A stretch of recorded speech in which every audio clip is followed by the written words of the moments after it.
So Namitha Marimuthu அப்படின்னானே அப்பா ஒரு கை பார்த்துடலாம் அப்படிதான்.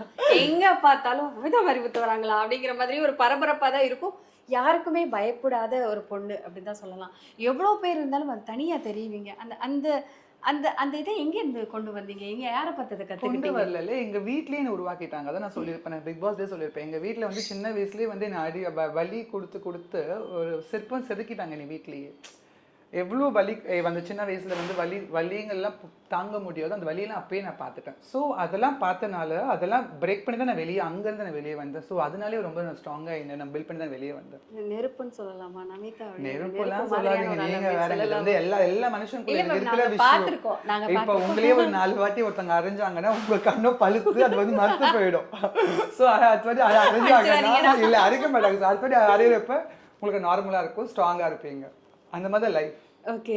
நீங்க என்னதான் சாதிச்சிருந்தாலும் நிறைய இடத்துல ஏதாவது உங்களை வந்து சீண்டிருப்பாங்க, கஷ்டப்பட்டிருப்பீங்க, ஃபீல் பண்ணியிருப்பீங்க. அந்த மாதிரி ஏதாவது நடந்திருக்கா? இதெல்லாம் என்னால மறக்கவே முடியாது அப்படின்னு ஏதாவது இருக்கா? அப்படிலாம் எதுவுமே இல்லடா லைஃப்ல. நான் உண்மையா சொல்லவா, நான் வந்து லைஃப்ல வந்து ஆண்டவனுக்கு டெய்லி வந்து காலை எழுந்திரிச்சோன்னே பிளஸ் எனக்கு இன்னைக்கு நாளுக்கு வந்து பெஸ்ட் நல்லா அமைச்சு கொடுங்க ஆண்டவனே. அதுக்கப்புறம் இது வரைக்கும் வாழ்க்கையில வந்து என்னோட கீழே இருக்கவங்க மத்தியில என்னை வந்து ஒரு படி மேலே வச்சிருக்கீங்க, ரொம்ப நன்றி சொல்லுவேன். ஸோ நான் இது கிடைக்கல அது கிடைக்கல, பட் வந்து நான் வந்து லைஃப்ல ஃபீல் பண்ண மாட்டேன். அது கண்டிப்பா கிடைக்கும்னு வெயிட் பண்ணுவேன். ஓகே. கண்டிப்பாக அதுக்கான டைம் ஆண்டவன் கொடுப்பாங்க.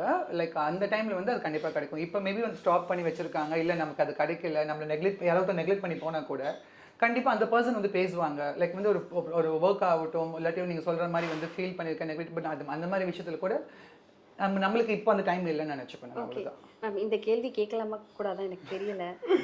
லவ் பண்ணியிருக்கேன் உங்கள் லைஃப், உங்கள் வாழ்க்கையில் காதல் இல்லை காதலுக்குன்றது நமிதா வந்து காதல் பார்த்து உங்கள் வீட்டுக்கு வந்தப்போ தெரிஞ்சிருக்கும். பேர்ட்ஸ், லவ், டாக்ஸ், என்னோட ப்ரொஃபஷன், என்னை சுற்றி இருக்க பீப்புள், லவ்.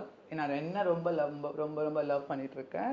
பிகாஸ் வந்து எனக்கு ஒன்று நிறையா விஷயம் வாழ்க்கையில் பண்ணணும் ஆசை. அது கூடிய சீக்கிரம் பண்ணுவேன் நம்பிக்கை இருக்குது. சரி, நீங்க லவ் பண்ணல, உங்களை தேடி நிறைய பேர் வந்து அது வாழ்க்கையில டெய்லி தான் வந்துட்டு இருப்பாங்க. அதுக்கெல்லாம் நம்ம டைம் கொடுக்க முடியுமா சொல்லுங்க?